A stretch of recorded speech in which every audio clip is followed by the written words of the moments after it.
just recollect what we have discussed in our previous session. I think we have discussed about the one of the very important element of outcome-based education is framing of learning outcome as per the Bloom's taxonomy and its revised form for cognitive, affective, and psychomotor domain. So, in that we have discussed how to frame learning outcomes, or we can say that in a simple term, instructional objectives for various levels of cognitive domain, starting from the knowledge, understanding, application, analysis, evaluation, and creating. The another important aspect which is related with this outcome based education framework is, which is most important because every institution is going for the NAC nowadays, and it is one of the very fundamental requirement of every institution that they should adopt the outcome based education framework. So I'll continue with my previous sessions only, in which we have discussed the bottom up. We have started with the bottom up approach of OBE. That is the bottom, at the bottom level, as a teacher, you should know how to frame your learning outcome. That learning outcome is related with your everyday teaching learning process. In fact, you have to frame learning outcome for everyday lecture. Suppose I'm taking one of your lecture, or I'm discussing one of the issue with you. So I have to frame my learning outcome beforehand, that what my learner are intended to do after completion of the lecture, or after completion of my teaching, or after completion of my one class, or my one unit, or my course. So ये सारी चीजें जब मिला करके हमें पहले से पता होता है, तो हम अपने लर्निंग आउटकम को बहुत सिस्टमेटिकली फ्रेम कर पाते हैं। और जब हमारे लर्निंग आउटकम्स यदि फ्रेम होते हैं, तो हमारे इंडिविजुअल सब्जेक्ट की स्ट्रेंथ बढ़ती है। तो यदि आपने, if you could recall my previous lecture, that there is a complete linking in outcome based education. If we start with the bottom up, तो सबसे पहले होता है that is the learning outcome या कोर्स आउटकम। कोर्स आउटकम के बाद आता है programme specific outcome. Programme specific outcome के बाद आता है programme educational outcome, then mission and vision. So now in my second session, I want to discuss with you what is the mission, what is vision, how this mission and vision is linked with the program educational objective, and program educational objective is linked your program specific outcome, and this program specific outcome is linked with your learning outcome. So let us begin with that only. So I would like to share my PPT. So I am sharing one of my PPT in which I would like to discuss with you how to design a curriculum based on the OBE, outcome based education approaches, how we can design a complete curriculum for a complete course or a complete program. So I would like to share my PPT with which we can discuss at length in a systematic manner. So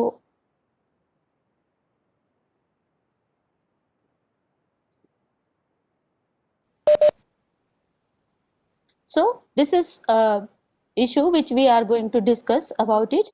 What is how we can design a outcome based curriculum framework, or how we can design outcome based curriculum. As I always discuss, let us discuss the idea. So the issues which I'm going to discuss in this session is what is outcome based approach for curriculum designing, then what is program outcome, POs or program educational outcomes, and program specific outcome. So let us start with the student centric approach. Why we are all these things we are doing? Because we want that कि how our student can learn best from us. हमसे सबसे अच्छे तरीके से हमारे छात्र कैसे सीख सकते हैं। तो यदि हमको ये बात पता हो कि हम अपने छात्रों को अच्छे तरीके से सिखाने का इंटेंशन रखते हैं, तो हमें ये पता होना चाहिए कि where we have to lead our children through our course, through our program और through our educational institution. So as we have already told you that OBE start with a statement of knowledge, skill and attitude. तो जब भी हमसे पढ़ने के बाद हमारे छात्रों के व्यवहार में, मतलब उनके ज्ञान में कैसे विकास होगा, उनकी स्किल्स कैसे डेवलप होंगी और उनका एटीट्यूड कैसे विकसित हम कर सकते हैं using this OBE framework. So programme हम जो मैंने अभी तक आपसे डिस्कस किया था, वो बात किया था आपसे कोर्स और लर्निंग आउटकम की.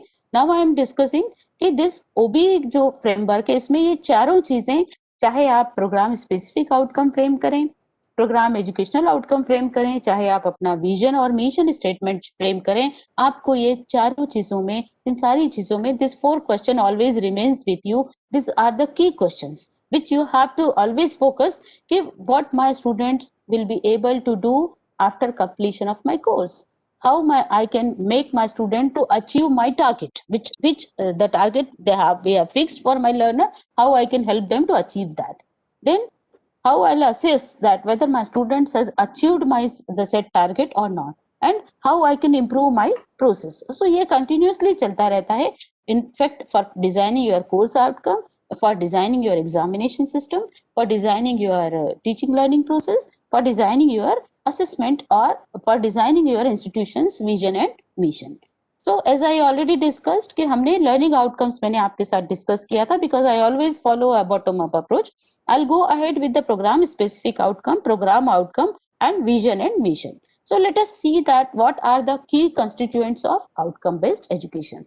इस आउटकम बेस्ड एजुकेशन के की कंस्टिट्यूएंट्स कौन कौन से हैं? तो सिंपल सा है कि हर इंस्टीट्यूशन के अंदर, यदि मैं ऊपर से लेकर नीचे तक की बात करूं, तो if I have one educational institution, तो सबसे पहले आता है कि मेरे एजुकेशनल इंस्टीट्यूशन का विजन क्या है, where I have to reach. उसके बाद उस विजन को फुलफिल करने के लिए मेरा मिशन क्या है, मिशन को अचीव करने के लिए मेरे प्रोग्राम आउटकम्स या प्रोग्राम एजुकेशनल आउटकम्स हैं.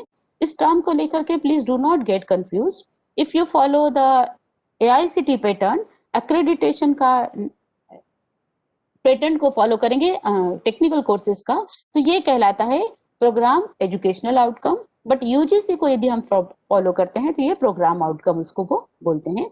उसके बाद आता है प्रोग्राम स्पेसिफिक आउटकम, जो कि आपके पर्टिकुलर प्रोग्राम से लिंक्ड होता है, और ये हमेशा लिंक होता है ग्रेजुएट एट्रीब्यूट्स के साथ में. So we are going to discuss कि what is graduate attributes and how we can involve these graduate attributes in our course specific outcomes में. और उसके बाद आता है course outcome which we have already discussed at length. So एक simple सी framework जो आपकी बात में OBE की जो फ्रेमवर्क यदि मैं आपसे बात कर रही हूँ, तो इसमें हमें कौन कौन से लोगों को इन्वॉल्व करना चाहिए, तो किस किस का फीडबैक हमारे लिए यूजफुल होता है. तो that we can say that in a simple word like industries and professionals organizations inputs and feedback for designing the outcomes में विजन और मिशन डिजाइन करते समय भी हमको इंडस्ट्रियल पीपल सोसाइटी का फीडबैक होना जरूरी होता है. जब हमारा विजन और मिशन डिसाइड होता है तो हमारे प्रोग्राम एजुकेशनल ऑब्जेक्टिव्स और पीओस जिसको हम भी बोल सकते हैं वो डिसाइड होते हैं. उसी के आधार पर हमारा प्रोग्राम स्पेसिफिक आउटकम डिसाइड होते हैं, और प्रोग्राम स्पेसिफिक आउटकम लिंक्ड होते हैं हमारे कोर्स और लर्निंग आउटकम से. तो इसके साथ साथ इसमें किस किस चीज में हमको इम्प्रूवमेंट्स हो सकता है, that is course planning and delivery में हमारा इम्प्रूवमेंट होता है, जैसे हमारा syllabus, teaching methods, learning activity और असेसमेंट टूल. ये चारों चीजों को फोकस करता है हमारा ये OBE का फ्रेमवर्क. तो ये कोर्सेज की मैं बात करूं, ये रिलेटेड है हमारे प्रोग्राम से और ये रिलेटेड है हमारे इंस्टीट्यूशन से. तो कोर्स, प्रोग्राम एंड इंस्टीट्यूशन ये तीनों एक दूसरे के साथ लिंक्ड होते हैं. तो कोर्स असेसमेंट से संबंधित यदि हम बात करें तो it deals with the assessment of our syllabus, it deals with the assessment of our teaching method, it deals with the assessment of our learning activities and assessment tools. So ये यदि हम असेसमेंट की यदि मैं आपसे बात करूं तो course assessment is possible, then we'll have a program assessment is also possible हमारे साथ में. then assessment और evaluation से यदि मैं बात करूं तो कोर्स का असेसमेंट पॉसिबल है, प्रोग्राम का असेसमेंट पॉसिबल है, और इंस्टीट्यूशनल असेसमेंट मतलब भी पॉसिबल है थ्रू दिस OBE फ्रेमवर्क के साथ में. इसमें जो स्टेक होल्डर्स की यदि मैं बात करूं तो आपके इंस्टीट्यूशन के अलुमनीज जो पास्ड आउट स्टूडेंट है, वो पेरेंट्स, सोसाइटी के लोग, इंडस्ट्री के लोग, जहां पर के जो फ्यूचर एम्प्लॉयर्स हैं वो सब भी हमारे इसके पार्ट होना चाहिए OBE फ्रेमवर्क के. सो अब सबसे पहली जो फ्रेमवर्क यदि पहला टायर है वो है आपका विजन एंड मिशन. ये रिलेटेड है आपके इंस्टीट्यूशन के. तो एज ए टीचर आपको पता होना चाहिए कि विजन और मिशन क्या है. तो विजन क्या है? Vision is a futuristic statement that the institution department would like to achieve over a long period of time. मतलब ऐसा नहीं है कि आज ही मेरा इंस्टीट्यूशन ओपन किया है मेरे और एक साल के बाद ही मैं अपना विजन डेवलप कर लूं, नहीं. After 10 years, after 5 years, where I have to go.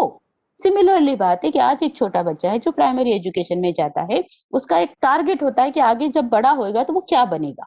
तो वही चीज होती है कि आज मैंने अपना एजुकेशनल इंस्टीट्यूशन मेरा पास है या मेरा एजुकेशनल इंस्टीट्यूशन है, तो हम टीचर कलेक्टिवली ये सोचते हैं कि 5 साल के बाद या 10 साल के बाद मेरा इंस्टीट्यूशन कहाँ खड़ा होगा। तो ये जो फ्यूचरिस्टिक स्टेटमेंट है, ये that is call your vision. और vision means it is a futuristic statement that the institution department would like to achieve over a long period of time. Similarly vision के साथ एक और शब्द आता है मिशन। तो mission is a statement are essentially the means to achieve the vision. जैसे यदि छोटा सा एग्जांपल मैं आपके साथ कोट करूंगी कि विजन है कि if I want to create high quality management professionals, ये मेरा एक विजन है कि मेरे इंस्टीट्यूट का एक विजन है कि मेरे इंस्टीट्यूट से पास आउट होने वाले स्टूडेंट को मैं उनको हाई क्वालिटी मैनेजमेंट प्रोफेशनल्स बनाना चाहती हूँ थ्रू माय मैनेजमेंट कॉलेज। तो उसका मिशन क्या होगा कि I have to offer a well balanced programme of instruction, practical experience and opportunities for overall personality development for developing the high quality creative management professionals। तो मेरे programme के अंदर ऐसी अपॉर्चुनिटी होगी, एक ऐसा बैलेंस प्रोग्राम होगा जिसके अंदर प्रैक्टिकल एक्सपीरियंस भी दूं मैं उनको, और उनको उनके पर्सनालिटी डेवलपमेंट के लिए ओवरऑल अपॉर्चुनिटी भी मुझे देना बहुत जरूरी होगा। सो if I in a general way I can say that तो vision and mission statement का मतलब होता है कि statement help in defining aspiration and to remain focused। तो ये जो vision है ये हमको help करता है कि हमारी जो focused रहे हम और हमारी aspirations well defined रहें।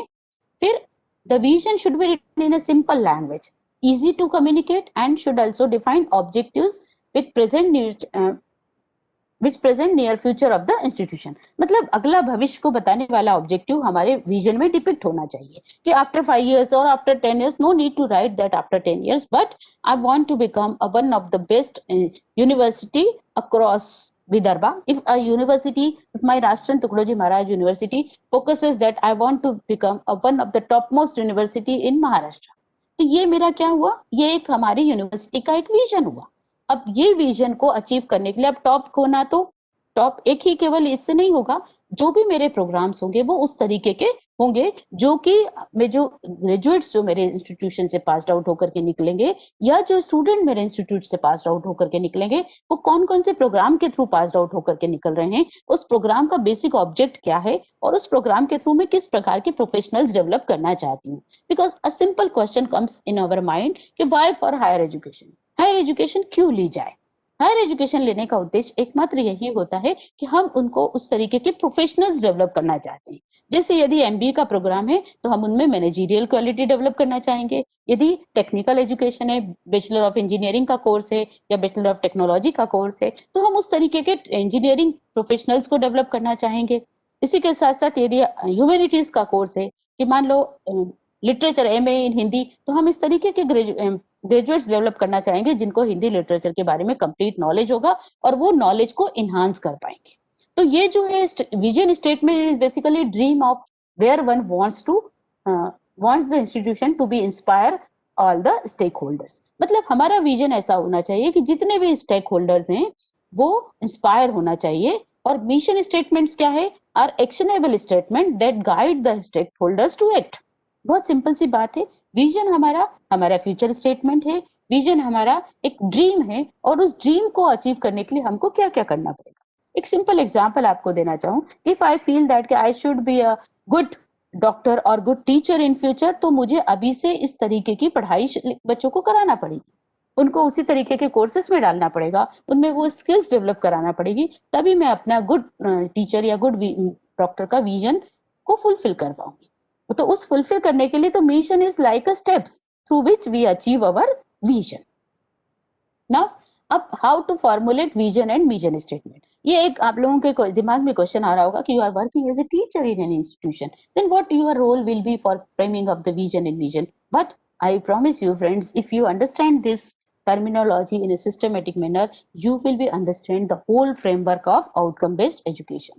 क्योंकि आप अभी तक हमने इस दृष्टिकोण से सोचना शुरू ही नहीं किया, हमने केवल विजन और मिशन स्टेटमेंट को एक फॉर्मेलिटी की तरह लिया था। हम ये चाहते थे कि हमारे इंस्टीट्यूट के अंदर एक नैक को जाना है तो अब हमको विजन फ्रेम करना है हमको मिशन फ्रेम करना है, और कहीं तो भी एक इंस्टीट्यूट के हम विजन और मिशन उठाते हैं, उसमें थोड़े से मॉडिफिकेशंस करते हैं विदाउट गिविंग एक्चुअल थॉट.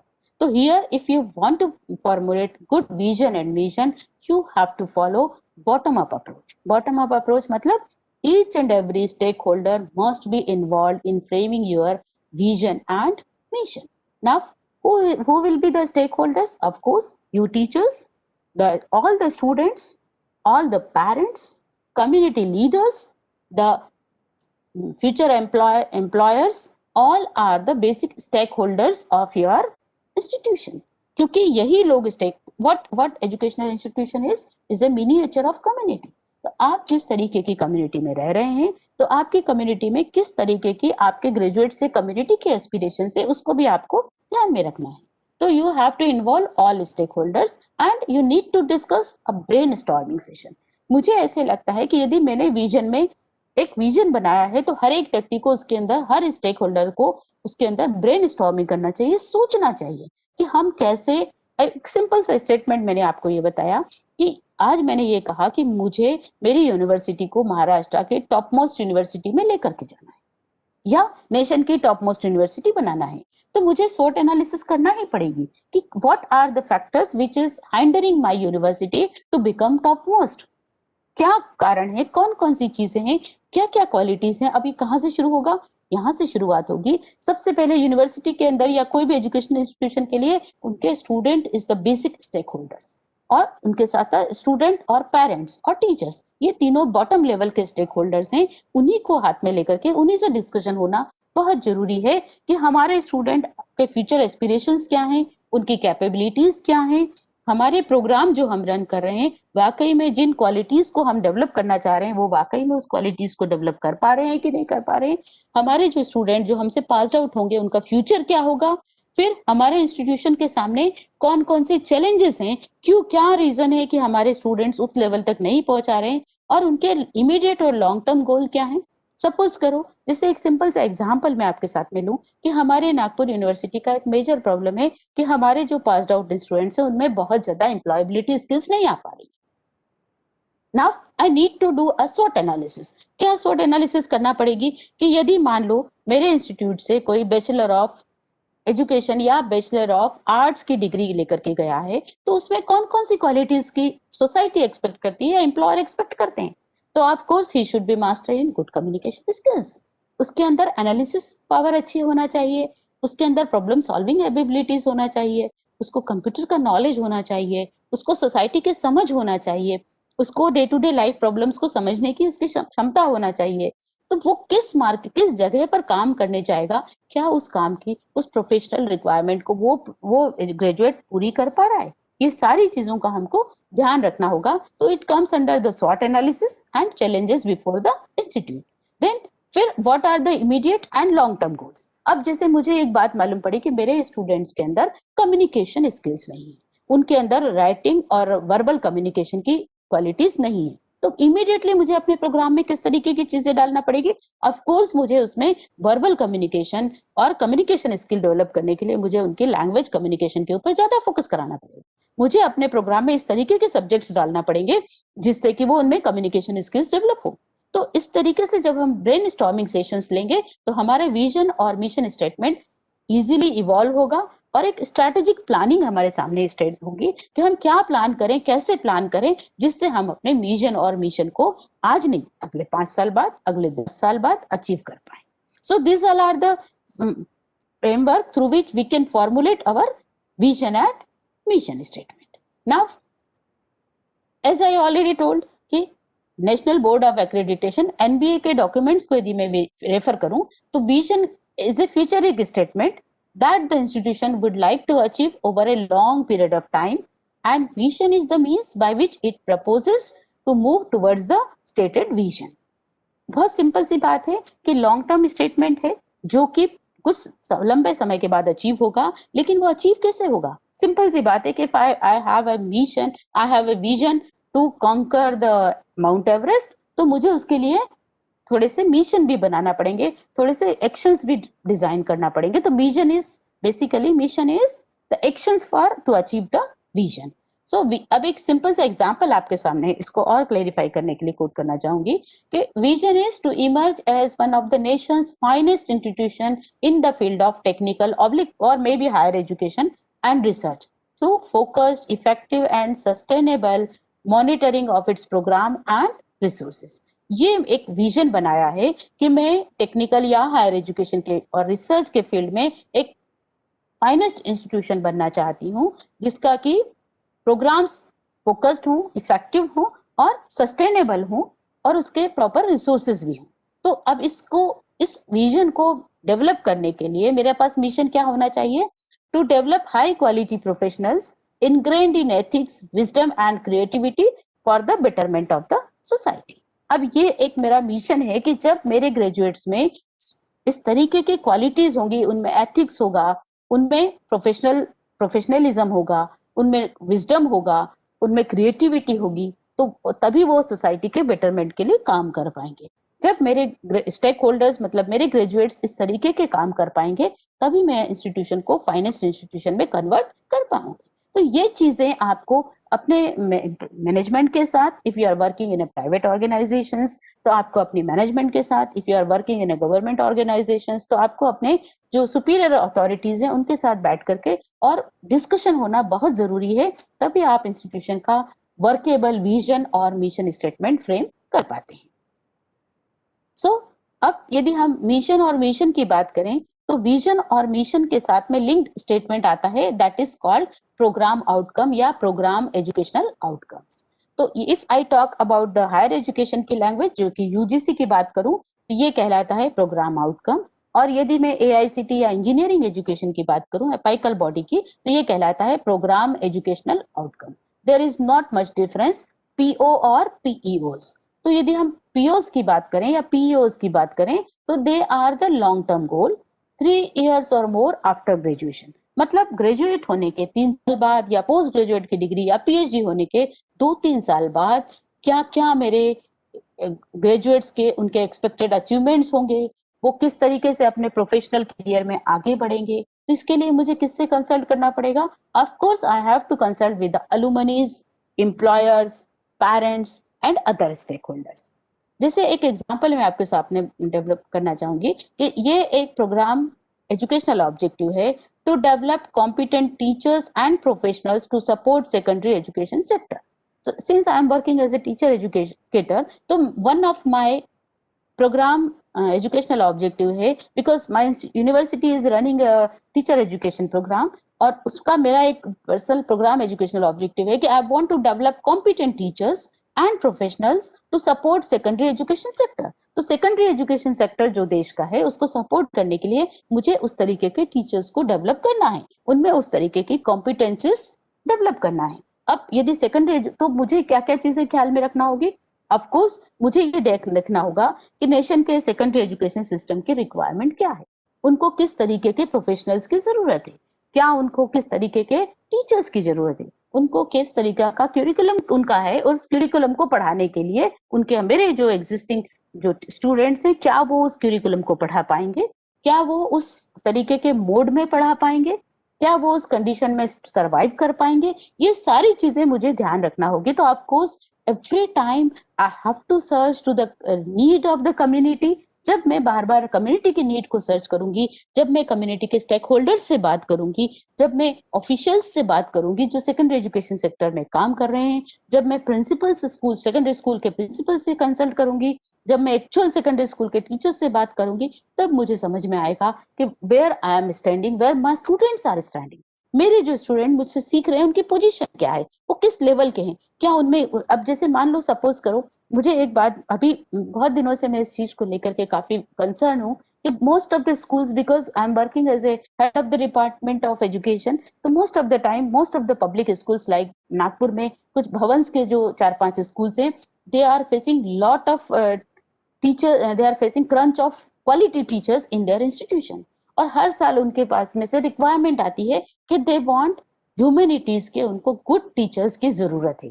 जब when I look towards my student तो मैं उनसे सबसे पहले क्वेश्चन पूछती हूँ कि आपको आपको कौन कौन सी टीचर्स की क्वालिटी आप एक्सपेक्ट करते हैं। तो one thing they said that humanities student should have good subjective knowledge with good communication skills, because they all having the English medium courses, तो उनको good communication skills in English की जरूरत है.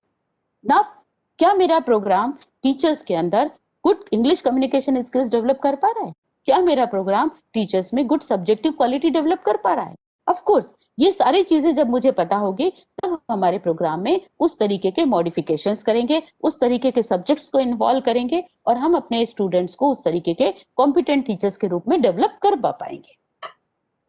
Now, जो program outcomes are broad statement that describe the career and professional accomplishments that the program is preparing the graduates to achieve. तो जब भी हम graduates क्या achieve करेंगे, that is called program outcome, और broad statement है जो कि उनके professional accomplishment यानी professional requirement के बारे में बात करते हैं. So certain guidelines which we have to follow while framing the program educational outcomes or program outcomes. So program educational outcomes or program outcomes should be consistent with the mission of the institution. आपने जो अपने institution का mission बनाया है, अभी मैं आपसे पहले ही डिस्कस कर चुकी हूँ कि हम हमारे इंस्टीट्यूशन में जिस तरीके का प्रोग्राम चलता है उसी तरीके के प्रोफेशनल्स हम उनको डेवलप करेंगे और उसी फील्ड में हमारा इंस्टीट्यूशन आगे विजन बट फ्रेम करेंगे. तो हमारे जो मिशन बनाए हैं हमने उस मिशन के साथ अलाइन होना चाहिए और हमारे प्रोग्राम आउटकम्स या प्रोग्राम एजुकेशनल आउटकम्स बहुत सारे नहीं होना चाहिए. It should be manageable. ऐसे 4-5 प्रोग्राम एजुकेशनल ऑब्जेक्टिव्स होना चाहिए या मैनेजेबल होना चाहिए एंड पीओस ऐसे होना चाहिए जिनको हम अचीव कर पाए हमारे प्रोग्राम के थ्रू. हमारे प्रोग्राम आउटकम्स को हम या प्रोग्राम एजुकेशनल आउटकम्स को हम अचीव कर पाए. देन प्रोग्राम आउटकम्स और program educational outcome should be specific to the program and not too broad. बहुत broad भी नहीं होना चाहिए और बहुत confined भी नहीं होना चाहिए. They should be very specific. फिर POs should be based on the needs of the constituencies. तो आपकी जैसी needs हैं, needs of constituents means आपके employers की जो need है, आपकी societal जो need है, आपके एज एन इंडिविजुअल आपके स्टूडेंट की जो नीड है उस सब को ध्यान में रखते हुए ही आपको प्रोग्राम एजुकेशनल आउटकम्स और प्रोग्राम आउटकम्स को डिजाइन करना चाहिए. दैट प्रोग्राम एजुकेशनल आउटकम और programme outcome should be linked with the mission and vision of your institution. So एक छोटा सा एग्जांपल आपके साथ में देना चाहूंगी कि the program outcomes of any undergraduate post graduate program are the statement that describe the expected achievements of graduate postgraduates in their career and also in particular what the graduates postgraduates are expected to perform and achieve during the first few years after graduation या post graduation. मतलब simple सी बात है कि graduate की degree लेने के बाद या पोस्ट ग्रेजुएट की डिग्री लेने के बाद में उनमें कौन कौन सी क्वालिटीज वो डिपिक्ट कर पाएंगे. अगले जैसे ही कोई जॉब में लगता है इमीडिएटली मान लो ग्रेजुएशन करने के बाद वो कहीं वर्क प्लेस पर काम करने शुरू होता है तो उसको क्या क्या क्वालिटीज उसमें है वो क्वालिटीज प्रॉपरली डिपिक्ट कर पा रहा है कि नहीं कर पा रही है हमको कौन बताएगा. ऑफ कोर्स वो एम्प्लॉयर भी बताएगा जिसके यहाँ वो काम कर रहा है प्लस सोसाइटी पीपल और हम हमारे जो एलुमनीज है वो भी हमको बताएंगे. जैसे सिंपल सी बात करूं मैं आपको कि आज एक इंजीनियरिंग करा हुआ लड़का यदि किसी फैक्ट्री में काम करने जाता है तो उसको क्या क्या डिफिकल्टी आ रही है वो कौन बताएगा. वो स्टूडेंट खुद बताएगा क्योंकि 2-3 साल के अंदर वो सेटल हो जाएगा और वो बहुत सारी नई चीजें सीखेगा. सीखने के बाद उसको समझ में आएगा कि यस यदि ये मैंने पढ़ते समय सीखा होता तो मुझे इस तरीके से इसमें ज्यादा हेल्प होती. या उसको ये बात समझ में आएगी कि यदि मेरे कोर्स में ये चीज हमको पहले पढ़ाई होती तो शायद या मेरे को इस तरीके का प्रैक्टिकल एक्सपोजर पहले मिला होता तो मैं ज्यादा अच्छा परफॉर्म कर पाता. तो इसलिए या उसका एम्प्लॉयर बताएगा कि आपके स्टूडेंट में ये चीजें की कमी है इस कारण से हम इसको नहीं सिलेक्ट कर पा रहे हैं या काम हमने इसको सिलेक्ट किया है लेकिन ये हमारे यहाँ पर इसी वजह से इसकी परफॉर्मेंस इंप्रूव नहीं हो पा रही. तो जब भी हमको इस तरीके की आइडिया होगी तो हमको ये जो स्टेक होल्डर्स है वो हमको इसके बारे में बताते हैं. सो पीओज में be guided by global and local needs, vision of the institution, long term गोल, इस सब के साथ गाइडेड होना चाहिए. For defining the POs the faculty members of the program must continuously work with all stakeholders, that is local employer, industry, students and the alumni as well as with the parents also. क्योंकि parents भी आपकी society में ही होते हैं और वो आपको ज्यादा अच्छा फीडबैक दे पाते हैं क्योंकि somewhere don't deal them as a parent only, treat them as a community members also, so they can give you better idea about the future requirement of the society. Now how to frame programme educational outcome या programme outcome. So feedback format for collecting data from the stakeholder is most important. अब मैंने आपसे कहा कि industry people हैं या समाज के बाकी लोग हैं, एम्प्लॉयर्स हैं, उनसे हम डेटा कैसे कलेक्ट करेंगे, उनसे हमको कैसे मालूम पड़ेगा? तो we have to prepare feedback forms, और ये फीडबैक फॉर्म यदि हम अपने उन एम्प्लॉयर्स को देते हैं या उन कम्युनिटी पीपल को देते हैं, तो हमको उस फीडबैक फॉर्म के थ्रू हमारे स्टेक होल्डर से हमको डेटा मिलेगा कि फीडबैक फॉर्म हम इस तरीके का हमको फ्रेम करना होगा जिससे हमें मालूम पड़े कि हमारे लर्नर्स में कौन कौन सी पॉजिटिविटी है और क्या उनकी स्ट्रेंथ है और क्या उनकी वीकनेस है। फिर a process by which POs are created and reviewed periodically. एक तो सबसे इंपॉर्टेंट फीडबैक फॉर्म्स फॉर्मेट्स होना चाहिए हमारे साथ में। फिर एक ऐसी प्रोसेस होना चाहिए जिससे हम अपने पीओज को बना भी सकें और उनको बार बार रिव्यू भी कर सकें जैसी रिक्वायरमेंट है। जैसे अभी यदि हम देखें कि कोविड का पेंडेमिक आया, कोविड पेंडेमिक आने के बाद एक चीज हमको समझ में आया कि हर टीचर को ऑनलाइन टीचिंग की आदत होना चाहिए, ऑनलाइन टीचिंग पढ़ाते हुए पढ़ाना जमना चाहिए। That means he should B master in computer skills. उसके साथ साथ उसको इंटरनेट भी आना चाहिए, की भी सारी जानकारी होना चाहिए। पावर पॉइंट प्रेजेंटेशंस कैसे बनाना, मॉड्यूल्स कैसे डेवलप करना, ये सब उसको पता होना चाहिए, तभी वो ऑनलाइन टीचिंग कर पाएगा। तो इसका मतलब क्या हुआ कि हमें अपने प्रोग्राम में, हमें अपने जो एग्जिस्टिंग प्रोग्राम है उसमें इस तरीके के कंपोनेंट डालना पड़ेंगे। तो कंटिन्यूअसली जब हम पीरियोडिकली रिव्यू करते रहेंगे तो हमको ये चीज समझ में आएगी कि हमारे प्रोग्राम में क्या कमियां हैं या प्रोग्राम की स्ट्रेंथ क्या है और हम इसको कैसे इम्प्रूव कर सकते हैं। Then we should have a process to evaluate the what extent POs are attained। हमारे पास एक ऐसी प्रोसेस भी होना चाहिए जिससे हमको समझ में आए कि कितने एक्सटेंट तक हमने प्रोग्राम आउटकम्स को या प्रोग्राम एजुकेशनल आउटकम्स को हम अचीव कर पाए। We have to review it in the mid correction and continuous quality improvement के लिए ये प्रोग्राम आउटकम्स को हमको कंटिन्यूअस रिव्यू करते भी रहना चाहिए।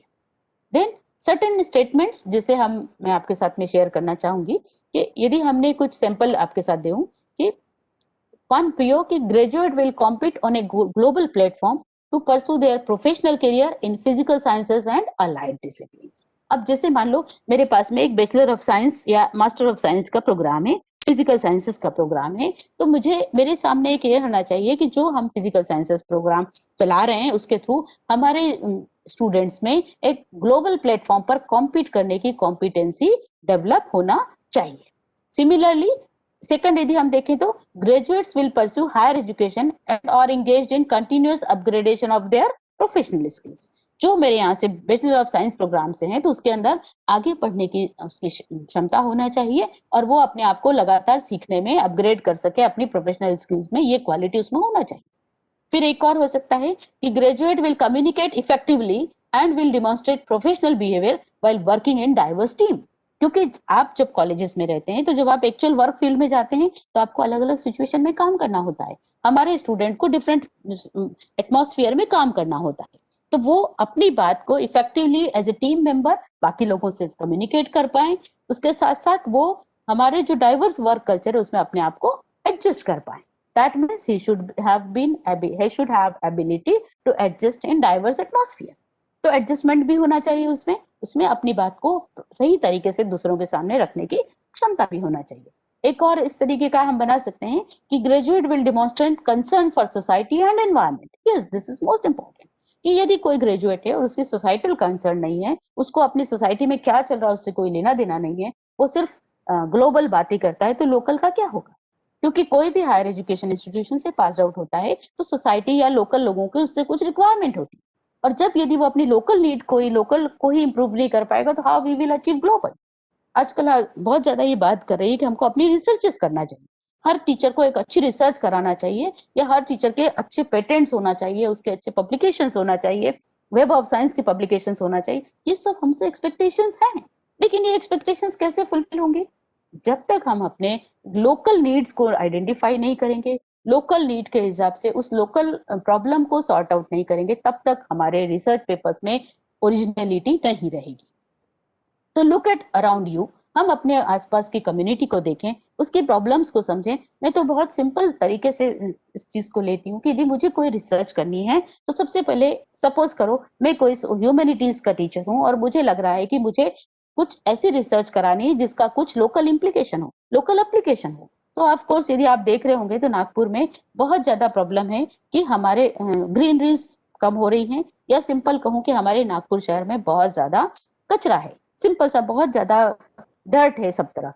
तो अब मैं अपने स्टूडेंट को क्या इस तरीके से प्रमोट करूं कि वो हमारी जो रिक्वायरमेंट है, कि आज की तारीख में ये रिक्वायरमेंट होना चाहिए कि हमारे नागपुर सिटी का जो टेम्परेचर बढ़ रहा है उसको हम कैसे कंट्रोल करें, या हम लोगों में कैसी अवेयरनेस डेवलप कराएं ताकि वो अपने एनवायरनमेंट को क्लीन रख सकें, या हम लोगों में किस तरीके से अपनी कम्युनिटी को, साफ सफाई को, या हम कैसे हमारी नगर निगम की तरफ से जो क्लीनलीनेस प्रोग्राम ड्राइव चलाई जा रही है उसको हम किस तरीके से इम्प्रूव कराएं।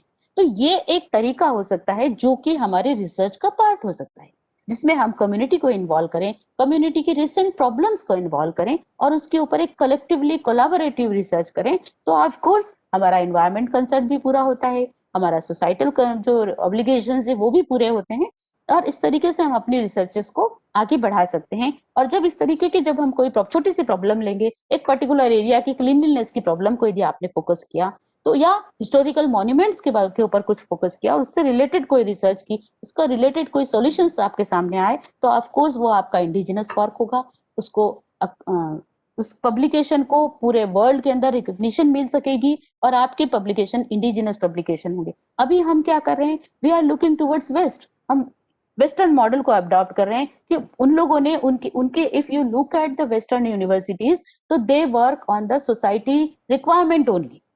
हर यूनिवर्सिटीज जो जो फेमस यूनिवर्सिटीज हैं, जो रैंकिंग फ्रेमवर्क में बहुत हायर में हैं, उनका यदि आप प्रोग्राम देखोगे तो उनके सोसाइटल नीड के हिसाब से उनके प्रोग्राम्स डिजाइन किए हुए हैं। और हमारे प्रोग्राम्स कैसे हैं, हमारे प्रोग्राम्स हमारी सोसाइटल नीड्स के साथ में बंधे हुए ही नहीं है। सो इसीलिए ये इट इज वेरी इंपॉर्टेंट, जब हम आउटकम बेस्ड एजुकेशन फ्रेमवर्क को अडॉप्ट करें तो हमको सोसाइटी की रिक्वायरमेंट, हमारे इन्वायरमेंट कंसर्न, हमारी लोकल एम्प्लॉयमेंट रिक्वायरमेंट को ध्यान में रखना जरूरी है। और इसीलिए हमको प्रोग्राम एजुकेशनल ऑब्जेक्टिव्स फ्रेम करते समय हमारे स्टेक होल्डर्स से बात करना बहुत जरूरी है ना।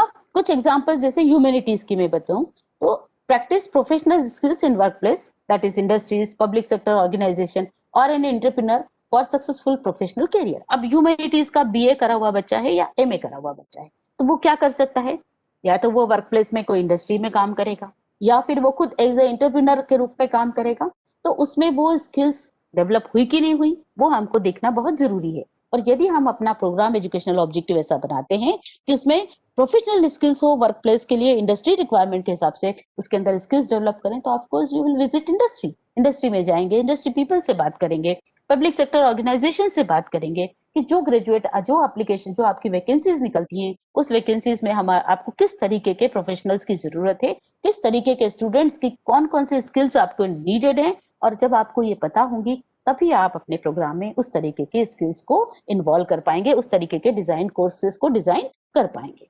तो इसी तरीके से यदि हम चाहते हैं कि हमारा जो ग्रेजुएट है वो एंटरप्रेन्योर बने, तो एंटरप्रेन्योर बनने के लिए ऑफ कोर्स उसको खुद को कुछ ना कुछ अपना सेल्फ एम्प्लॉयमेंट करना होगा।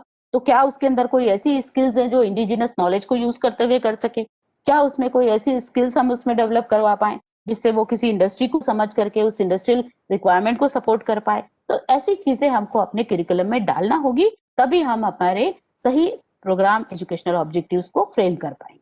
और इस सब के लिए हमको क्या करना पड़ेगा, of course you have to consult with the stakeholders like community people, stakeholders like employers, industry people, इन सबसे बात करना होगी। सिमिलरली इसी तरीके से एक और प्रोग्राम आउटकम जो हम फ्रेम कर सकते हैं कि pursue higher education for professional development. मान लो वो बीए करा हुआ है, तो हम उसको प्रोफेशनल डेवलपमेंट के लिए वो कौन सा कोर्स प्रोग्राम और हायर स्टडी करे, क्या वो एमए करे, क्या वो कोई एमबीए का प्रोग्राम ज्वाइन करे, क्या वो कोई कम्युनिटी एंगेजमेंट का प्रोग्राम ज्वाइन करे, इस तरीके के किस तरीके का कोर्स, क्योंकि वो कब करेगा, जब वो स्वॉट एनालिसिस करेगा, उसकी खुद की स्ट्रेंथ देखेगा, उस स्ट्रेंथ को आइडेंटिफाई करेगा और उसमें कौन कौन सी क्वालिटीज हैं और वो क्वालिटीज को कौन सी रिक्वायर्ड है जो उसको चाहिए, वो जब एनालाइज कर पाएगा तभी वो इस तरीके से काम कर पाएगा। तो you should have a very creative idea and you have to imbibe the creative culture amongst the youngsters. Then another important key, he should be able to exhibit leadership qualities with demonstrable attributes in lifelong learning to contribute to the societal need. उसमें leadership quality होना चाहिए, वो society को contribute करने वाला होना चाहिए, मतलब he should have certain capabilities जिससे वो नीड आइडेंटिफाई करे और उस नीड के हिसाब से उसके सॉल्यूशंस भी सजेस्ट कर पाए। नाउ उसके ये तो हुआ आपसे जो मैंने बात करा वो प्रोग्राम एजुकेशनल आउटकम्स। तो ये program educational outcome should be linked with the mission of your institute. अब ये प्रोग्राम एजुकेशनल ऑब्जेक्टिव्स क्या हैं? Basically program educational objectives are the broader statement which has to be completed which has to be achieved after 2 or 3 years after graduation or post graduation. अब आता है कि programme specific outcomes. जैसे मैंने आपसे already मेरे पहले सेशन में डिस्कस किया था कि कोर्स आउटकम, सारे कोर्स मिलकर के क्या बनते हैं? एक प्रोग्राम बनाते हैं। तो प्रोग्राम मतलब एमए का प्रोग्राम, इंजीनियरिंग का program, bachelor of engineering program, bachelor of technology program, master of social work program, bachelor of social work program, bachelor of physical education program, bachelor of education program, bachelor of arts program, bachelor of commerce program, bachelor of business administration program, BBA जिसको आप बोलते हैं। ये सारे अलग अलग programmes हैं। ये सारे प्रोग्राम्स के स्पेसिफिक ऑब्जेक्टिव्स होते हैं। इसका एक स्पेसिफिक पर्पस होता है। Why should I go for the bachelor of commerce to get the Bachelor of Commerce degree? Of course, I want to go in the field of finance, accounts और commercial practices. तो मुझे Bachelor of Commerce करना है. If I have an object to work as a in the social field, then I have to go for the Bachelor of Social Work program. If I have my object in life to become a doctor, then I have to go for the Sciences program. If I have an object to work in the field of technical education, if I have an object to work in the field of medicine, तो ये सारे अलग अलग programmes के कुछ ना कुछ उनके ऑब्जेक्ट होते हैं। तो वही प्रोग्राम स्पेसिफिक आउटकम्स क्या हैं? उस पर्टिकुलर प्रोग्राम का आउटकम क्या होगा? उस प्रोग्राम को करने के बाद कौन कौन सी क्वालिटी, कौन कौन सी स्किल्स, कौन कौन सा नॉलेज आपके ग्रेजुएट्स में डेवलप होगा for getting the formal humanities engineering programme should have. So profile of the graduate reach through PSO's target, ये एक बहुत जरूरी होना चाहिए कि आपके जो ग्रेजुएट्स हैं उनकी क्या प्रोफाइल होगी। जब आप प्रोग्राम करेंगे तो उनकी प्रोग्राम, आपके प्रोग्राम को पास कर लेंगे वो, या आपके डिग्री को अचीव कर लेंगे, तो उनमें क्या क्या उनकी प्रोफाइल होना चाहिए, इसी के ऊपर बेस्ड होते हैं हमारे programme specific outcomes. So programme specific outcomes are defined by accreditation agencies of country, like national board of accreditation ने already programme specific outcomes define किए हुए हैं, जिसको हम बोलते हैं इंजीनियरिंग प्रोग्राम। उन्होंने इंजीनियरिंग ग्रेजुएट्स के लिए 12 ग्रेजुएट एट्रीब्यूट्स के ऊपर बेस्ड प्रोग्राम्स डिफाइन किए हुए हैं। और अभी रिसेंटली यूजीसी ने भी कुछ प्रोग्राम स्पेसिफिक आउटकम्स को डिजाइन किया है, जो कि 16 विच आई हैव कम अक्रॉस 16 पीएसओस उन्होंने डिफाइन किए हैं। और ये सारे जो प्रोग्राम स्पेसिफिक आउटकम्स हैं ये ग्रेजुएट एट्रीब्यूट्स के ऊपर आधारित होते हैं। Now a question coming in your mind कि what is graduate attributes? So graduate attributes is basically the quality which a graduate should possess. Suppose engineering का ग्रेजुएट है, तो इंजीनियरिंग के ग्रेजुएट के अंदर कौन कौन सी क्वालिटी होना चाहिए? Of course he should have a technical knowledge, sound technical knowledge, उसको गुड कम्युनिकेशन स्किल्स होना चाहिए, उसमें किसी इंस्टीट्यूट में या किसी फैक्ट्री में काम करने की स्किल्स होना चाहिए, उसको उसके सब्जेक्टिव नॉलेज होना चाहिए। इस तरीके से उसकी क्वालिटीज जो उसमें होना चाहिए वो हमारी कहलाती है ग्रेजुएट एट्रीब्यूट्स। और ये ग्रेजुएट एट्रीब्यूट्स को डिफाइन करना is the starting point of any programme.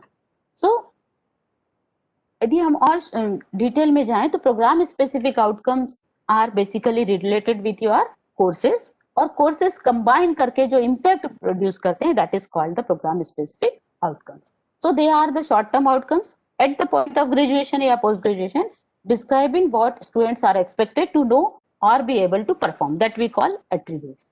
So ability to, अब सिंपल सा लें, ability to acquire and apply fundamental principles of subject। आप जो विषय पढ़ा रहे हैं या जो बच्चे जिस विषय को पढ़ रहे हैं, जैसे सिंपल सा कहूँ कि यदि वो बैचलर ऑफ साइंस का प्रोग्राम ले रहे हैं, तो बैचलर ऑफ साइंस के जो फंडामेंटल प्रिंसिपल्स हैं, जैसे केमिस्ट्री के फंडामेंटल प्रिंसिपल्स हैं, बायोलॉजी के फंडामेंटल प्रिंसिपल्स हैं, फिजिक्स के फंडामेंटल, लैंग्वेज के, ये सारे फंडामेंटल प्रिंसिपल्स को समझ करके उनको समझें और उनको अप्लाई कर सकें, ये उनका एक एट्रीब्यूट होता है। Then capability to communicate effectively, उनको भाषा का अच्छा होना चाहिए, वो अपनी बात दूसरों के सामने रख सकें, वर्बल रूप से रख सकें, रिटन फॉर्म में रख सकें, मतलब वो दूसरे से अपनी बात को कह सकें, ये उनकी एबिलिटी होना चाहिए। They should have able to apply ethical principles and professional ethics होना चाहिए उनमें, सोसाइटल कंसर्न होना चाहिए, सोशल एथिक्स होना चाहिए, acquisition of technical competencies in specialised area of discipline, मतलब उसमें स्किल्स भी होना चाहिए, ability to identify formulate problems and find solutions based on a systematic approach, मतलब he should have a good research, उसमें research capabilities होना चाहिए ना. What is research? A simple, in a simple term I can say that research is identification of a problem and getting the solution for that problem is basically a research. So a graduate should be able to identify the problem, formulate the problem and try to find solution on is in a systematic approach. That is capability must be in every graduate. Then ability to conduct investigations and research on current issues and problems in a chosen field of study. जैसे मैंने अभी आपको बताया कि मान लो कोई engineering का graduate है और उसके सामने उसको ये दिखाई दे रहा है कि नागपुर की सिटी की रोड्स के अंदर बहुत ज्यादा वाटर लॉगिंग हो रहा है. Nowadays cementing is going on और सिटी के अंदर वाटर लॉगिंग की प्रॉब्लम बहुत ज्यादा हो रही है. तो what is the reason of this water logging? क्या हम इसको सिस्टमेटिकली इस प्रॉब्लम को समझ पाए? हम बोलते रहते हैं कि कॉन्क्रीटाइजेशन हो गया उसके कारण वाटर लॉगिंग हो रहा है, लेकिन what is the actual reason? Whether the our drainage system is faulty, whether the whether some other reason for that. ये सब चीजों का जब हम सिस्टमेटिकली इन्वेस्टिगेशन करेंगे तो हमारे सामने समझ में आएगा कि सिटी डेवलपमेंट के अंदर कौन कौन सी चीजों की कमी रह गई है और हम इस सिटी को अच्छे से डेवलप कैसे कर पाए. तो ये सारी चीजों के लिए हमको लाइफ लॉन्ग लर्नर की क्वालिटी हमारे ग्रेजुएट्स में डेवलप करना पड़ेगी. तभी वो एक्चुअल वर्क फील्ड में रिसर्च कर पाएंगे और एक्चुअल जो है प्रॉब्लम्स को आइडेंटिफाई कर पाएंगे. सो जब मैं आपसे ग्रेजुएट एट्रीब्यूट्स की जो आपसे मैं बात कर रही थी, तो graduate attributes form a set of individually assessable outcomes. They are the components indicative of the graduate postgraduate's potential to acquire competencies to practice at the appropriate level. मतलब ये वो competency हैं जो ग्रेजुएट में होना या ग्रेजुएट होने के बाद हम एक्सपेक्ट करते हैं. अब ये जो ग्रेजुएट एट्रीब्यूट्स हैं हम इनको दो भागों में डिवाइड कर सकते हैं. वन होता है डोमेन डिपेंडेंट, मतलब उस विषय से संबंधित, और दूसरा होता है डोमेन इंडिपेंडेंट. तो डोमेन डिपेंडेंट ग्रेजुएट एट्रीब्यूट्स जो आइडेंटिफाई किए हुए हैं, जैसे डिसिप्लिनरी नॉलेज. सपोज यदि वो ह्यूमैनिटीज का स्टूडेंट है, उसको ह्यूमैनिटीज से रिलेटेड डिसिप्लिन का नॉलेज होना चाहिए. यदि वो साइंस का स्टूडेंट है तो उसको साइंस के डिसिप्लिन के सब्जेक्टिव नॉलेज होना बहुत जरूरी है. यदि वो इंजीनियरिंग का स्टूडेंट है तो उसको बेसिक इंजीनियरिंग के सब्जेक्ट्स का नॉलेज होना जरूरी है. फिर उसमें क्रिटिकल थिंकिंग होना चाहिए. केवल नॉलेज ही नहीं होना, उसके ऊपर थिंकिंग भी होना चाहिए उसका. उसमें प्रॉब्लम सॉल्विंग एबिलिटी भी होना चाहिए. उसमें एनालिटिकल रीजनिंग कैपेबिलिटीज भी होना चाहिए और रिसर्च से रिलेटेड स्किल्स भी होना चाहिए. ये सारे ए जो कैटेगरी है, ये पूरे के पूरे डिसिप्लिनरी नॉलेज या डोमेन स्पेसिफिक नॉलेज की मैं आपसे बात कर रही हूँ. सेकेंड आता है डोमेन इंडिपेंडेंट नॉलेज, जो कि सब में होना बहुत जरूरी है. जैसे any graduate should have a good communication skill. उसको सही एप्लीकेशन लिखना, अपनी बात को सही लिखना, अपनी बातों को, अपने आप को एक्सप्रेस करना आना चाहिए. He should be able to work in cooperation, और टीम वर्क होना चाहिए. उसमें वो टीम के रूप में काम कर सके, वो दूसरों से कोऑपरेशन के साथ काम कर सके. उसमें साइंटिफिक रीजनिंग होना बहुत जरूरी है. Similarly he should be a reflective thinker. Then he should have a information और डिजिटल लिटरेसी, मतलब सूचनाओं को गेन करना. सूचनाएं लेने के लिए वो कंप्यूटर का या मोबाइल का जो भी रिसेंट टेक्नोलॉजिकल इनोवेशन है उसके बारे में उसको वेल इन्फॉर्म्ड होना चाहिए, उसका यूज करना आना चाहिए. He should have a self directed learning, खुद सीखने के लिए मोटिवेट होना चाहिए. Then he should have a multicultural competency, because India because the to nowadays there is a global concept of global culture है. तो हर तरीके के एटमॉस्फेयर में अपने आप को एडजस्टमेंट की कैपेबिलिटीज होना चाहिए. दूसरों की प्रोफेशन को रिस्पेक्ट करना आना चाहिए, दूसरों के कल्चर को रिस्पेक्ट करना आना चाहिए, दूसरों के रिलीजन के साथ में उसके साथ एडजस्ट करना होना चाहिए. फिर ही should have A moral and ethical awareness. उसको मॉरली वो और एथिकली उसके मॉरल और वैल्यूज और एथिक्स क्या है उसके बारे में उसको पता होना चाहिए, और उसके अंदर वो वैल्यू सिस्टम का डेवलपमेंट होना बहुत जरूरी है. He should have a leadership quality, readiness to work, लोगों की हेल्प करने के लिए रेडीनेस होना चाहिए. And the most importantly he should B A life long learner. मतलब जब तक ये सब क्वालिटीज उसमें नहीं होंगी तब तक वो ग्रेजुएट होने का कोई मीनिंग ही नहीं. तो ये ग्रेजुएट एट्रीब्यूट्स को develop up as a teacher, what is my role, what should I do. तो ऑफ कोर्स मुझे अपने प्रोग्राम में ये सारी चीजों को इंक्लूड करने के लिए मेरे प्रोग्राम में इस तरीके की इफेक्टिव तरीके से मुझे उसको बनाना पड़ेगा. और ये कहाँ से शुरुआत होगी? मैंने आपको इनिशियली बताया कि जो आप इंडिविजुअल सब्जेक्ट्स पढ़ा रहे हैं उसके थ्रू आप ये सारे के सारे डोमेन डिपेंडेंट और डोमेन इंडिपेंडेंट क्वालिटीज को, एट्रीब्यूट्स को आप डेवलप करा सकते हैं. जब तक आप में इस बात की आप खुद अवेयर हो जाएंगे, जब हम, और फिर सबसे इंपॉर्टेंट है कि मेरा इवेल्यूएशन हो पा रहा है कि नहीं हो पा रहा है. क्या मैं ये सोच रही हूँ कि मेरे बच्चे में इस तरीके से टीम वर्क में काम करने की कैपेसिटी डेवलप हुई है, तो मैं उसको कैसे जज करूँ? Are am I able to give him a work as a team? हम जब उनको प्रोजेक्ट्स देंगे, जब हम उनको डिफरेंट छोटे छोटे एक्टिविटीज करने को देंगे, तो हम ये जज कर पाएंगे कि whether they are capable to work in a team और नॉट।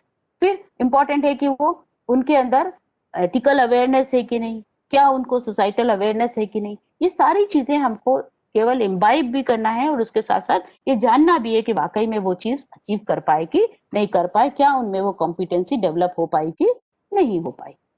सो इसी के जो ग्रेजुएट एट्रीब्यूट्स हैं, इन ग्रेजुएट एट्रीब्यूट्स को ध्यान में रखते हुए ही हम प्रोग्राम स्पेसिफिक क्राइटेरिया डेवलप करते हैं।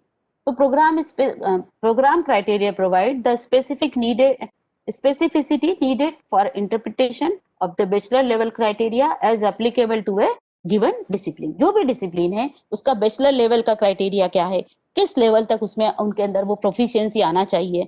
फिर requirements stipulated in the program criteria are limited to areas of curricular topics and faculty qualification expertise उसमें किस तरीके की आएगी। एक सिंपल सा, जैसे यदि हम बीएड का प्रोग्राम चला रहे हैं, बैचलर ऑफ एजुकेशन का प्रोग्राम चला रहे हैं, तो BEd program must include educational philosophy, sociology, psychology, pedagogy, ये सारे education topics necessary to develop discipline understanding and requisite skills for future professional requirement होना चाहिए। अब कई लोग पूछ रहे होंगे कि what is the meaning of teaching the educational philosophy. तो फिलोसॉफी क्या है? Philosophy is provides the basic theoretical framework कि हमारे एजुकेशन सिस्टम की बेसिक फिलोसॉफी क्या है, हमारी सोसाइटल स्ट्रक्चर क्या है, चाइल्ड साइकोलॉजी क्या है, ह्यूमन साइकोलॉजी क्या है, कोई कोर्स को किस प्रकार से पढ़ाया जाना चाहिए। ये सारे टॉपिक्स उसके अंदर अपने सब्जेक्ट से रिलेटेड स्किल्स को डेवलप करने के लिए बहुत इंपॉर्टेंट होते हैं, और ये उसकी फ्यूचर प्रोफेशनल रिक्वायरमेंट के लिए जरूरी होते हैं। तो हमको अपने अपने प्रोग्राम्स में, प्रोग्राम स्पेसिफिक क्राइटेरिया में हमको वो सारे सब्जेक्ट्स को इन्वॉल्व करना चाहिए जो हम ग्रेजुएट एट्रीब्यूट्स हम सोचते हैं कि हमारे ग्रेजुएट्स में ये क्वालिटी आना चाहिए। तो वो क्वालिटी को डेवलप करने के संबंधित विषयों को इन्वॉल्व करना बहुत जरूरी है। सब्जेक्टिव भी होना चाहिए और प्रैक्टिकल ट्रेनिंग भी दी जानी चाहिए। तो ये जो प्रोग्राम स्पेसिफिक क्राइटेरिया जो हम बनाएंगे वो किस पर आधारित होगा? हमारे कोर्स या लर्निंग आउटकम्स पे ही आधारित होगा, जो हम ऑलरेडी डिस्कस कर चुके हैं कि कोर्स और learning outcomes are related with your subject. तो सब्जेक्ट से रिलेटेड जो कोर्स लर्निंग आउटकम है, बहुत टिपिकली हमको सब्जेक्ट्स को इन्वॉल्व करना पड़ेगा, और वो लर्निंग आउटकम्स को हमारे प्रोग्राम स्पेसिफिक क्राइटेरिया के साथ मैच कराना पड़ेगा। सो ये जो लर्निंग आउटकम है, ये मैंने ऑलरेडी आपके साथ डिस्कस किया कि what learner has achieved rather than intention of the teacher, or what capabilities learner can demonstrate। इसी के साथ साथ अनदर इम्पॉर्टेंट एस्पेक्ट आता है कि आउटकम बेस्ड अक्रेडिटेशन क्या है। आजकल ये चीज बहुत चल रहा है कि आउटकम बेस्ड एजुकेशन के साथ साथ आउटकम बेस्ड अक्रेडिटेशन भी हम फॉलो होना चाहिए कि हर इंस्टीट्यूट को अक्रेडिटेड होना है। नेशनल जो नेक का अक्रेडिटेशन होना चाहिए या एनबीए का अक्रेडिटेशन होना चाहिए। तो ये अक्रेडिटेशन बेसिकली है क्या? दैट इज आजकल जो चल रहा है, रिसेंट ट्रेंड्स जो चल रहा है, वो है आउटकम बेस्ड अक्रेडिटेशन फ्रेमवर्क चल रही है। If you see the NAAC manual, NAAC का जो मैन्युअल है, नेशनल बोर्ड ऑफ एक्रेडिटेशन का जो मैन्युअल है, उसके अंदर आप देखोगे तो उनके 7 स्पेसिफिक क्राइटेरिया दिए हुए हैं, और ये 7 specific criteria basically based on outcome based framework के ऊपर है। तो सबसे पहले है कि ओबीई मतलब क्या आपका एजुकेशन आउटकम बेस्ड है, क्या आपका आउटकम बेस्ड करिकुलम आपने डिजाइन किया है, क्या आपकी outcome based teaching learning process है, क्या आप outcome based assessment practices evolve कर पाए हैं कि नहीं। मतलब यदि हम आउटकम बेस्ड एजुकेशन की बात करें तो क्या आपने अपने करिकुलम में एट्रीब्यूट्स को इन्वॉल्व किया है, ग्रेजुएट एट्रीब्यूट्स को इन्वॉल्व किया है, what the student should be able to do after completion of a your graduate और करिकुलम। देन क्या आपने स्टूडेंट की टीचिंग लर्निंग जो है मेथोडोलॉजी आपकी ऐसी है जिससे आपके स्टूडेंट आपके सेट किए हुए या आपने जो आउटकम फ्रेम किए उन आउटकम को अचीव कर पा रहे हैं कि नहीं कर पा रहे हैं, और आपने इस तरीके की टीचिंग लर्निंग स्ट्रैटेजी डेवलप की है कि नहीं है। सिमिलरली आप उसको कैसे मेजर करेंगे, आप उसको असेस कैसे करेंगे। दैट मीन्स आपको ये चारों चीजें एक साथ लिंक करना बहुत जरूरी है, तभी आप अक्रेडिटेशन की क्राइटेरिया को फुलफिल कर पाएंगे। So let us understand one by one कि how this accreditation is linked with outcome based education के साथ कैसा है। तो यदि हम एक्रेडिटेशन क्राइटेरिया की यदि मैं आपसे बात करूं तो विजन एंड मिशन की सबसे पहले जरूरत होती है एंड प्रोग्राम आउटकम्स या प्रोग्राम एजुकेशनल आउटकम्स की जरूरत होती है। उसके बाद हमने प्रोग्राम स्पेसिफिक आउटकम्स को समझा, वो क्या होते हैं। देन प्रोग्राम के करिकुलम क्या है, फिर student performance that is assessment क्या है, देन फैकल्टी कंट्रीब्यूशन क्या है उस सब में, और faculties facilities and technical support क्या है। ये सारे जो क्राइटेरिया हैं आपके, ये अक्रेडिटेशन क्राइटेरिया के फ्रेमवर्क के अंतर्गत आते हैं। फिर academic support unit, teaching learning process कैसी है आपकी, governance, institutional support and financial resources कैसे हैं, और आप कंटिन्यूअस इंप्रूवमेंट के लिए क्या काम करें, क्वालिटी इंश्योरेंस कैसे, आप क्वालिटी अश्योर कैसे कर पा रहे हैं। तो ये सारी की सारी जो ओबीई की फ्रेमवर्क के ऊपर ही बेस्ड है आपका अक्रेडिटेशन का criteria. Then how this program outcome, course outcome and program specific outcomes are related. तो सबसे पहले मैं बात करूं तो सबसे ज्यादा होते हैं आपके कोर्सेज। ये कोर्सेज किसके साथ लिंक होते हैं, कोर्सेज मतलब individual subject, they are link with the programme specific outcomes. और ये प्रोग्राम स्पेसिफिक आउटकम्स किसके ऊपर बेस्ड होते हैं, हमारे ग्रेजुएट एट्रीब्यूट्स के साथ लिंक्ड होते हैं। तो जो मैंने ग्रेजुएट एट्रीब्यूट्स आपको बताए, डोमेन स्पेसिफिक और डोमेन इंडिपेंडेंट ग्रेजुएट एट्रीब्यूट्स, ये graduate attribute should be depicted in your program specific outcomes. और ये प्रोग्राम स्पेसिफिक आउटकम आपके प्रोग्राम एजुकेशनल ऑब्जेक्टिव्स पीओस के साथ या प्रोग्राम एजुकेशनल ऑब्जेक्टिव्स के साथ, आउटकम्स के साथ लिंक्ड होना चाहिए। ये प्रोग्राम आउटकम्स और program educational outcome should be linked with your mission and the mission should be linked with your vision. तो इस तरीके से ये कंप्लीट जो है आउटकम बेस्ड एजुकेशन की फ्रेमवर्क है। और इस फ्रेमवर्क को जब तक आप समझेंगे नहीं, तब तक आपका पूरा का पूरा ओबीई का एक्रेडिटेशन का क्राइटेरिया फुलफिल नहीं होता है। तो इस एक्रेडिटेशन क्राइटेरिया को फुलफिल करने के लिए जो बेस लाइन है वो क्या है, कोर्सेज हैं, उसके बाद प्रोग्राम्स हैं, प्रोग्राम्स के बाद पूरा एजुकेशनल जो आप चला रहे हैं वो सारे हैं, और मिशन एंड विजन के साथ लिंक्ड है। देन अब जब हम एक्रेडिटेशन के लिए जाएंगे तो हमको publishing and dissemination of mission, vision, mission, POs and COs होना बहुत जरूरी है। मतलब लोगों को पता होना चाहिए। तो इसका मतलब क्या हुआ कि आपके सिलेबस में कोर्स आउटकम दिखाई देना चाहिए, आपके सिलेबस के अंदर प्रोग्राम स्पेसिफिक आउटकम्स दिखाई देना चाहिए, आपके सिलेबस का पार्ट होना चाहिए प्रोग्राम एजुकेशनल ऑब्जेक्टिव्स आल्सो, फिर आपके इंस्टीट्यूशन के पार्ट होना चाहिए मिशन और vision. So awareness to all stake holders on the defined vision and mission, ये जरूरी है। Publishing on website, curricula books, display boards, ये सब लगे होना चाहिए। Awareness workshop of the student and faculty should be conducted periodically. Prepare stake holders to reinforce with the activities achievements of vision and mission, ये सब stake holders को भी पता होना चाहिए। तभी आपके इंस्टीट्यूशन की क्रेडिबिलिटी बिल्ड होती है, तभी आप अपने एज ए टीचर आप अपने आप को स्टैब्लिश कर पाते हैं। Then there must be a consistency between program educational objectives और program objectives and mission।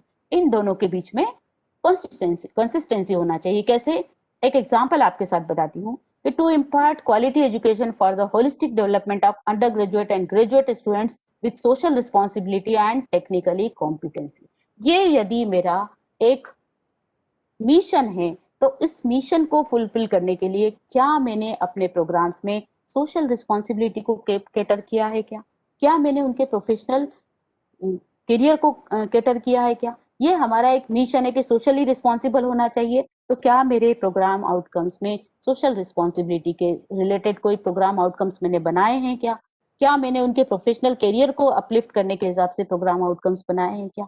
तो इस तरीके से ये बहुत सारे फॉर्मेट्स होते हैं, ये फॉर्मेट्स आपको मदद करते हैं कि वाकई में ये जब हम शॉर्ट एनालिसिस करते हैं, जब आप सोशल रिस्पॉन्सिबिलिटी की बात करते हो तो मेरे प्रोग्राम में कौन सी चीज मेरे बच्चों में सोशल रिस्पॉन्सिबिलिटी डेवलप कर रही है, मेरे बच्चों में प्रोफेशनल करियर कॉम्पिटेंसी किस चीज से आ रही है, ये सब चीजों की आपको जानकारी होना जरूरी होती है।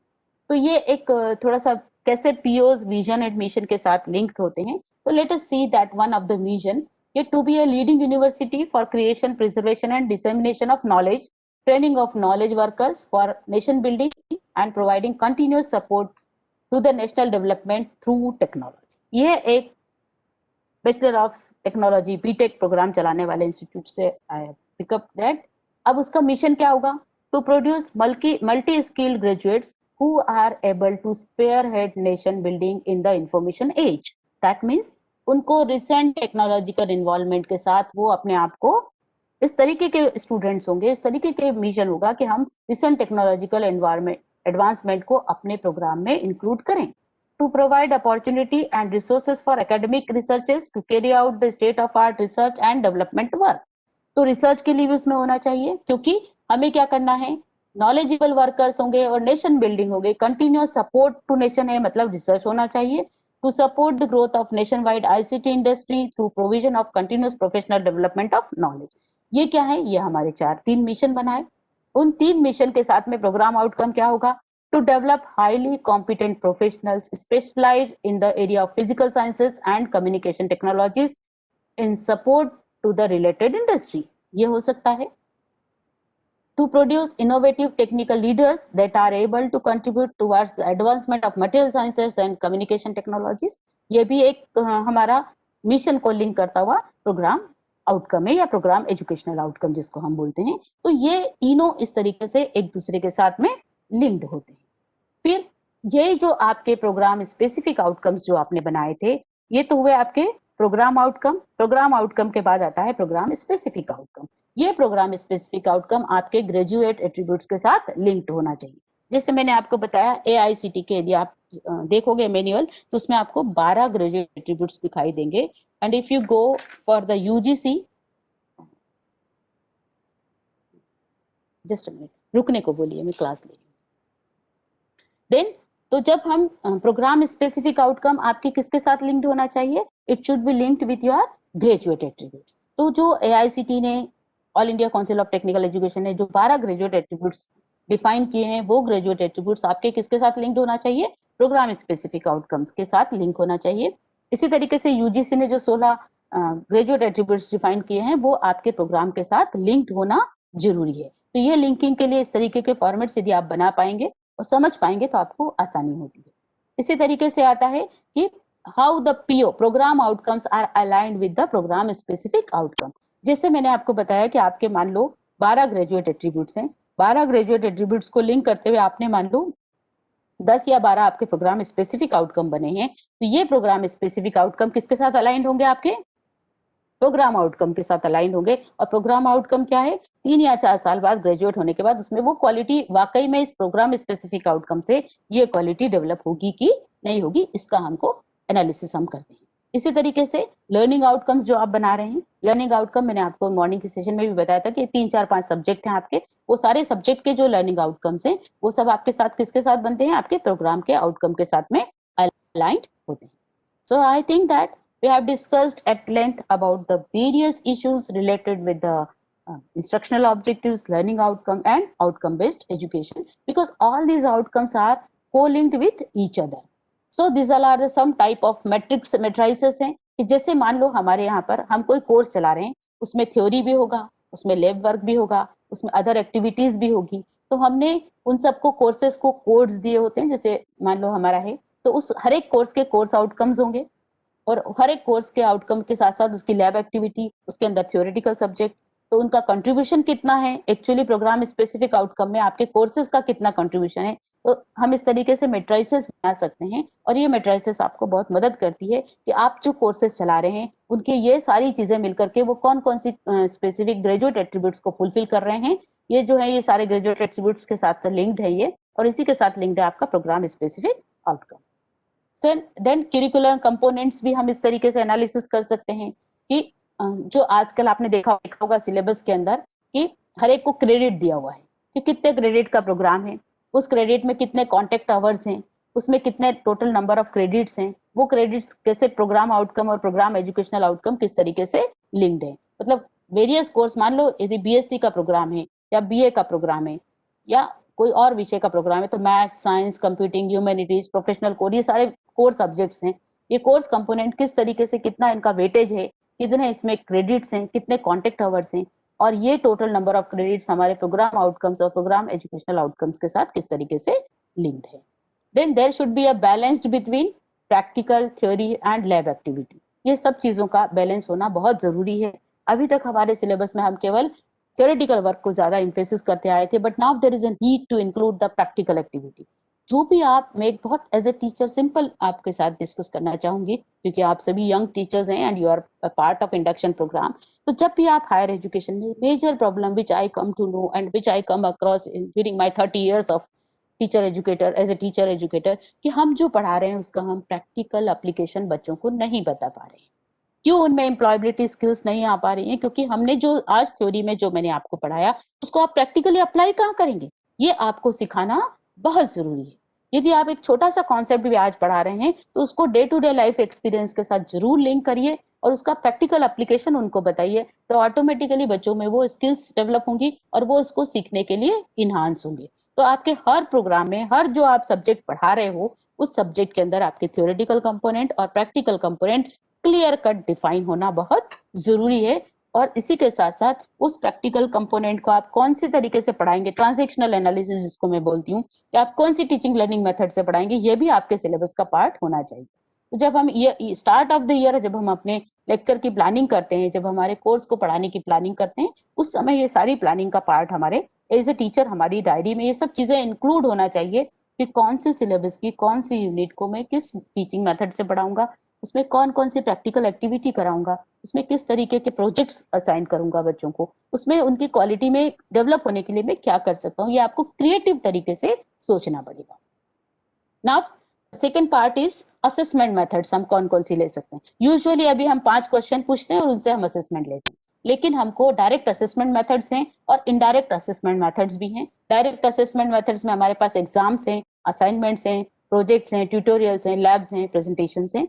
इनडायरेक्ट मेथड के अंदर हमारे पास रूब्रिक्स, स्वॉट एनालिसिस को मैं बोलती हूँ, एलुमनी सर्वे है, एम्प्लॉयर सर्वे है, कोर्स एंड सर्वे, ये सारी सर्वे चीजें जो है हमको असेसमेंट को असरटेन करती हैं। हमारी सेल्फ रिपोर्ट्स हमको असरटेन करती हैं कि जो हम प्रोग्राम चला रहे हैं, जो क्वालिटी हम स्टूडेंट्स में एक्सपेक्ट कर रहे हैं कि आफ्टर ग्रेजुएशन वो क्वालिटी उनमें होगी, वो वाकई में डेवलप हो रही है कि नहीं हो रही। और ये असेसमेंट हमको हर लेवल पर करना होगा, केवल ग्रेजुएशन के बाद ही नहीं। यदि फर्स्ट ईयर में बच्चा है और एक विषय का हम करें, तो हर सब्जेक्ट से लेकर के पूरे फर्स्ट ईयर का एनालिसिस होना चाहिए, हर सेकंड ईयर का होना चाहिए, थर्ड ईयर का होना चाहिए, फिर टुगेदरली फाइनल ईयर में आने के बाद ये सब एनालिसिस होना जरूरी है। और हम इनको एग्जाम्स, असाइनमेंट्स, प्रोजेक्ट्स, ट्यूटोरियल्स, ये सब चीजें देना जरूरी होता है। और रूब्रिक्स की जो मैं बात कर रही थी आपको, तो rubric is a set of performance indicator which define and describe the important component of the work being completed. Information to about individual student, competency, communicate expectations, diagnosis for purpose of improvement in feedback, हमारी expectations क्या थी, क्या हम उस expectations को fulfil कर पाए क्या। फिर overall examination of the student on the group of student, holistic जिसको हम बोलते हैं, उसका असेसमेंट भी होता है रूब्रिक्स के थ्रू। नाउ ये जो है एक इफेक्टिव टीम के अंदर हम कैसे काम कर रहा है कि नहीं, टीम वर्क यदि हमने दिया है, so simple program outcome, student can work effectively in team, so research and gather information में। तो हम उस तरीके के फॉर्मेट्स बना सकते हैं कि यदि does not collect any information, यदि हमको कोई ग्रुप एक्टिविटी हमने बच्चों को दी है और ग्रुप एक्टिविटी में हमारे सर्टेन क्राइटेरिया हमको डिसाइड करना पड़ेगा कि बच्चे ने ये एक्टिविटी में कैसे पार्टिसिपेट किया, क्योंकि हम ये इनडायरेक्ट असेसमेंट भी बहुत इंपॉर्टेंट है कि अनसेटिस्फैक्ट्री है, तो जैसे कोई उसने इन्फॉर्मेशन कलेक्ट नहीं किया, डेवलप थोड़ा सा सेकंड ऑर्डर पे, तो collect very limited information, collect some basic information, satisfactory है। तो एग्जाम्पलरी तो collect a great deal of information, refer to all the topics, performance was good. फिर fulfil teams role and duties की नहीं की, he share his work with other people और not, इसने बाकी टीममेट्स की सुनी कि नहीं सुनी। ये सारी चीजों को हमको जज करने के लिए हमारे छोटे छोटे क्राइटेरिया हमको बना के रखना चाहिए और उसी के आधार पर हमको इवेल्यूशन को भी डिजाइन करना होगा, तभी हम वो आउटकम बेस्ड इवेल्यूशन की बात कर पाएंगे। ना कब कैसे असेस करना, ये भी बहुत इंपॉर्टेंट है।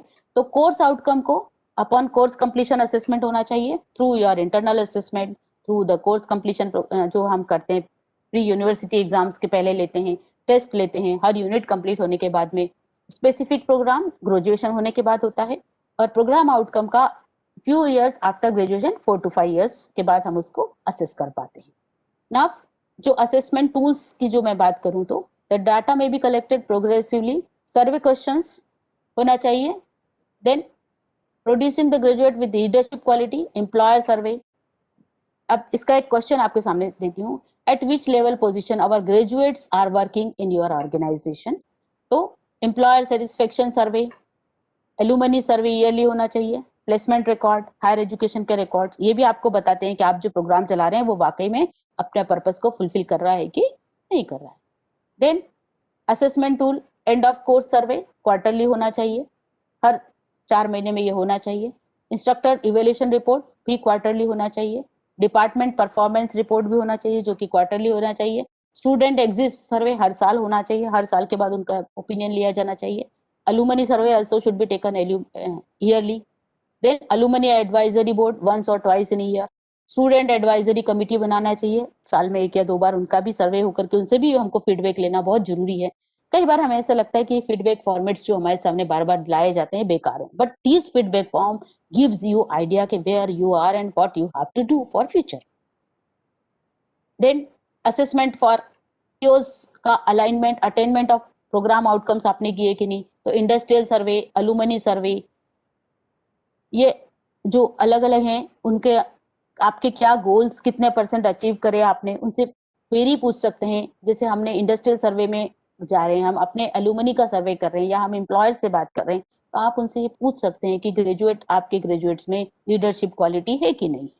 सपोज करो 3 ग्रेजुएट्स वहां काम कर रहे हैं और उन्होंने बताया कि your student do not have leadership quality, they do not go work as a leader of the team, वो हमेशा एक लीडर की तरह काम नहीं कर पाते, उनके अंदर क्रिएटिविटी नहीं, जो भी हमको फीडबैक मिलता है उसके हिसाब से हम अपने प्रोग्राम को इम्प्रूव कर सकते हैं। So POs attainment through each courses, direct और इनडायरेक्ट दोनों तरीके का हम कर सकते हैं। देन ये सब कुछ सर्टेन फॉर्मेट्स हैं जो कि एंड ऑफ कोर्स के ऊपर होगा, स्टूडेंट के comment, rubrics, semester and performance report, ये सब जरूरी है और ये असेसमेंट का क्राइटेरिया हो सकता है। जैसे कोर्सेज के बारे में यदि हम बात करें तो जो आप कोर्स आउटकम्स बना रहे हैं वो आपके एंड एग्जामिनेशन से आपको समझ में आएगा कि उन्होंने वो कैसा, उनका specific query about the problem कितना % वो कर पाए, कौन सी यूनिट में कितने नंबर ला पाए, वाकई में आपने जो प्रश्न पूछे थे उसके उत्तर वो सही दे पाए कि नहीं दे पाए। इस तरीके से आप हर एक जब एनालिसिस करेंगे तो आपको अपने आप समझ में आएगा कि आप कितना अपना इसको अचीव कर पा रहे हैं कि नहीं कर पा रहे हैं। देन एनालिसिस टूल्स की यदि मैं समरी की बात करूं, मेथड्स की, तो पीओस की, पीएसओस और सीओस, इन तीनों का सर्वे होना जरूरी है। और एम्प्लॉयर सर्वे, अलुमनी सर्वे और any other people through POs के लिए, पीएसओस के लिए assignments, examination, end of course survey, rubrics, employer survey, faculty survey और भी अदर कोई हो सकता है। और सीओस के लिए assignment, examination, project, group task, ये सब चीजें। यदि हम सीओस की बात करें तो हर 2 महीने में, सेमेस्टर में, एवरी 6 मंथ्स में होना चाहिए। और कौन करेगा इसको it should be done by the faculty और it should be done by the review by the department. Similarly यदि पीएसओस की बात करूं तो सेमेस्टर के एंड के अंदर हर 6 महीने में ये होना चाहिए, हर साल और हर 6 महीने में भी हो सकता है एम्प्लॉयर सर्वे, डिपार्टमेंटल लेवल पर और फैकल्टी लेवल पर। Then we have a POs, तो एवरी ईयर इंस्टीट्यूशनल या डिपार्टमेंट लेवल पर होना चाहिए। आपको reach, you have to reach to the community, then only these surveys will be possible and this assessment will be possible. So now what the administrative support you require, every institute should have quality assurance cell. Nowadays I have observed that our quality assurance cell only conducting the seminars and other things, but your quality assurance cell should conduct the assessment survey and should go for the continuous, should get feedback from the course coordinators, program coordinators, industrial or alumni and quality.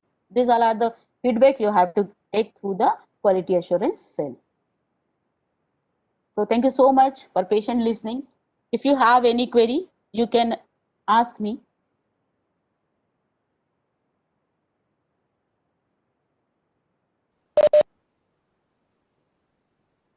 Hello. Or you can ask your question. Hello. Yes. Yeah. Madam सबको unmute करना पड़ेगा आपको, और you can unmute yourself, और you can write your queries in chat box.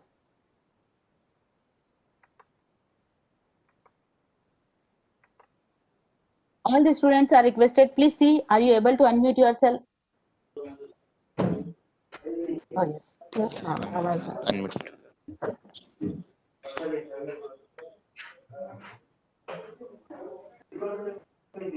If you have any difficulty, please ask or discuss with the ma'am. Because I initially told you that I believe in discussion. तो जब तक मुझसे कुछ discussion नहीं करेंगे, I feel that I will not be able to understand and improve my personal qualities. So if anyone is having any query, you can. Chat. We have 5 minutes. Yes. Good afternoon, ma'am. This is Yeah, Jayashree very good Pawar. afternoon. Yeah. Ma'am, we have discussed all these things regarding it is actually student-centric methods. Yeah. And as far as teacher-centric method, as is shown in the in the previous slides, that teachers just explain what he knows and he wants students to complete all the tasks, whatever teacher has given. Question is there any provision in any program outcome or course outcome which enhance the quality of teacher? Obviously, there is API, but it is only for, I think that it is only for the completion of, this is the progression of teacher, but it is not for the knowledge seeking. What about the knowledge seeking of the teacher, that okay, up to the end of the particular program, the teacher will be able to deal with some statistical problem? For example, I teach economics, but since 5 years I am dealing with only microeconomics and there is no new thing in my syllabus, so which is very challenging and I want to learn it more about it. So is there any provision for teachers that after the completion of program, okay, after the 5 years, the subject will be changed or the syllabus will be changed? If the syllabus is changed, what will be the outcome from the point of view of teacher? The teacher will be able to understand Okay. the statistical I got your or point. I got mathematical your point, Dr. calculations. Jayashree. I just want to know that where you are working. Are you working in a college or in a university? I'm Where working in are a you? college, ma'am. Fine, wonderful. If you are working in a college, so Dr. Jayashree, you have an option like you have a rigid syllabus described and given by the university. But as a teacher, you can implement this syllabus in a systematical manner, like devising your own techniques, devising your own methodologies. Because मैंने अभी आपको जो बताया कि जब हम continuous सर्वे करते हैं, तो जैसे आपकी इकोनॉमिक सब्जेक्ट है तो उसमें क्या क्या चेंजेस आ रहे हैं, वो चेंजेस आप सिलेबस का तो पार्ट है ही, लेकिन जब हम डिलीवरी ऑफ करते हैं, जब हम क्लासरूम में पढ़ाते हैं, तो क्या हम केवल अपने सिलेबस पे कन्फाइन रहें? मैं सभी को ये चीज बोलती हूँ कि आपका जो सिलेबस है वो बच्चे वैसे ही ऑनलाइन कहीं ना कहीं से पढ़ लेंगे, तो आपका रिलेवेंस कहाँ होगा? जब आप उसके साथ में practical application, practical skill oriented उनको जब टीचिंग करेंगे, तभी आपका होगा. आपका एक second question, you have asked me a very complex question including several सब questions. सेकंड पार्ट था कि क्या टीचर्स अपने आप के इम्प्रूवमेंट के लिए कोई अपॉर्चुनिटी है? Of course the UGC is providing lot of opportunities for quality improvement of teachers. जैसे आज जो आपका इंडक्शन प्रोग्राम है, it is not just to quality, it is for awakening the teachers कि हमको क्या क्या कर सकते हैं और क्या करना चाहिए. Unfortunately, in higher education, we don't have any provision for training of teachers pre-service. आप जब नौकरी में लग जाते हैं तभी आपकी ट्रेनिंग हो पाती है, पर पहले हमारे पास कुछ भी प्रोविजन नहीं है. बट जबकि जो स्कूल एजुकेशन है, वो हम जिस तरीके के बीएड के प्रोग्राम चलाते हैं, वो प्रोग्राम्स हमारे टीचर ट्रेनिंग प्रोग्राम्स ही हैं, जिसमें हम कंटिन्यूस अपग्रेडेशन के लिए उनको पहले से ट्रेन करते हैं. लेकिन now UGC has given this idea, तो आप उसके अलावा स्वयं के बहुत सारे प्रोग्राम्स चल रहे हैं स्वयं पोर्टल के ऊपर, प्लस एनपीटीईएल के बहुत सारे कोर्सेज हैं जो कि आपके सब्जेक्ट की क्वालिटी इनहांसमेंट से रिलेटेड है. तो जब आपको Yes, अंदर तो ये सब जब आप कोर्सेज ज्वाइन करेंगे, ये बहुत अच्छी अपॉर्चुनिटी है ये कि आप इस तरीके के ऑनलाइन कोर्सेज जॉब के साथ साथ कर सकते हैं. तो ऑटोमेटिकली आपको recent advancement in your subject समझ में आएगा, और जब आपको समझ में आएगा तो आई ऑलवेज बिलीव कि जब टीचर बहुत एम्पावर्ड होगा तो ऑटोमेटिकली उसकी क्लासेस अच्छी होंगी, उसके लर्नर्स ज्यादा बेनिफिट होंगे. बट एक ही चीज ध्यान में रखना होता है कि केवल सिलेबस कंप्लीट करना हमारा टारगेट नहीं होना चाहिए. मैं आजकल तो हमेशा हर एक को रिकमेंड करती हूँ, जो कि कल के सेशंस में आपके साथ डिस्कस करूंगी, कि I always flipping my classes. मैं कभी कोई चीज सब्जेक्ट की कंटेंट टू कंटेंट बिल्कुल नहीं पढ़ाती. आई प्रिपेयर्ड अ ब्लॉग और उन सब ब्लॉग के ऊपर मेरा कंटेंट पूरा मैं डिस्प्ले कर देती हूँ, and I asked student to just note it down from that blog and discuss. When I meet you face to face, you discuss with me. तो ये जो डिस्कशन है, ये हमेशा अपने को हायर क्वालिटी एनहांस करने में हेल्प करता है. yes, ma'am. It empowers teacher also and it empowers student also. फिर आप जब स्टूडेंट से बात करते हैं तो आपको वो बहुत सारी, क्योंकि they are young You can people, see because of this pandemic situation. Yes, वो आपके साथ बहुत सारे recent Because of this developments pandemic discuss situation. करेंगे. Yes yes Yes. because of this pandemic situation, now it is an obligation to each and every teacher that they should learn various online methods. Yes, And of because course. of that only, now we are able to handle various methods. Okay, Yes. so it is actually forcefully levied on us. Yeah, We are yeah. not But willingly doing this. no, every problem So gives us I want, something positive. I always believe that as we are doing problem it for the always be students, there should be yes. something for teachers at least. Yeah, and lot of things are What for is the teachers, you know. अभी तो बहुत सारे मैंने देखा NPTEL UGC के did courses is चल रहे हैं. willing. If you wish, you can do it. Yeah. Another important, Dr. Yes, Jayashree, which definitely I want to process, ma'am. Yes. discuss, please listen. I just want to discuss with you कि जो भी आप कर रहे हैं ये confined मत रहिए केवल अपने सिलेबस को लेकर. फॉर ऑल द पार्टिसिपेंट्स, केवल सिलेबस पढ़ाऊंगा, केवल सिलेबस जितना ही करूंगा, ये नहीं होना चाहिए क्योंकि टाइम इज चेंजिंग नाउ. अब आपकी जरूरत नहीं है और ये पैंडेमिक आपके लिए बहुत बड़ी थ्रेट भी है. जब बच्चे खुद ही पढ़ लेंगे तो आपकी जरूरत क्या, क्यों आपको रखे आपका इंस्टीट्यूशन. तो हम टीचर्स को अपनी स्थिति बनाए रखने के लिए बहुत जरूरी है कि हम अपने कोर्सेज को, क्योंकि कंटेंट तो सबको अवेलेबल है एट द फिंगर टिप्स, लेकिन आप Students उसको कैसे पढ़ा रहे हैं and ये students important. actually one step ahead. Yes, because they born in Teacher. Technological age. मैं पिछले 15 मुझे लगता है राइट फ्रॉम 90s मैं कंप्यूटर के साथ Yes. डील कर रही हूँ and still I am finding that कि बहुत सारी चीजें हैं जो कि हमको एडवांसमेंट की जरूरत है. और अब उसका रिलेवेंस मुझे समझ में आ रहा है कि मैंने उस समय जो सॉफ्टवेयर डेवलप करे थे वो आज कितने मेरे लिए यूजफुल हो रहे हैं, मेरे लर्नर्स के लिए यूजफुल हो रहे हैं. तो इट्स गुड कि we learn the new techniques and technology, but most important that कि यदि आप इस OBE की फ्रेमवर्क को समझेंगे Yes, और ma'am. Thank इसके you. हिसाब से अपना करिकुलम फ्रेम करेंगे तो automatically you will improve. Thank you so much. Anything else? Yes, thank you. Anybody else wants to ask me anything? Any more questions? No questions, I think, ma'am. Okay. Okay. Okay. Thank So you. thank you so much, ma'am. Thank you so much for these today's 2 sessions. Chat box में अच्छा वो appreciation वाले message. ठीक है ma'am. Ma'am कल भी अपना इसी के कंटिन्यूएशन में रहेगा ना?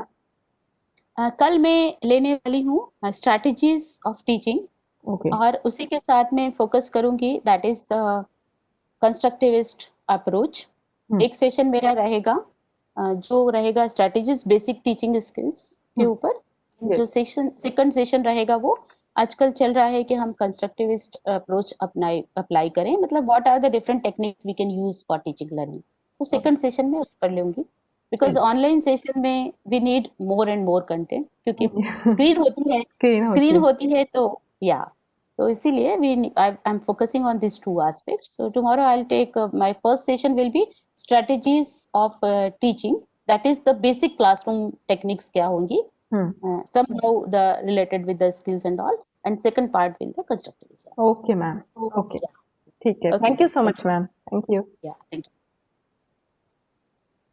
Can I leave now? Yes ma'am. Because so many people are waiting for me. Yes ma'am, you can leave. Okay. Yeah. Okay then. Thank you. So friend, this is all about for today. So we will meet tomorrow first in the morning at 7:15 for our yoga session and then for the madam's lecture at 10:30. Okay.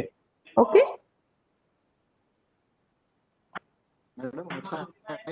Okay. Okay, ma'am. Okay, thank you.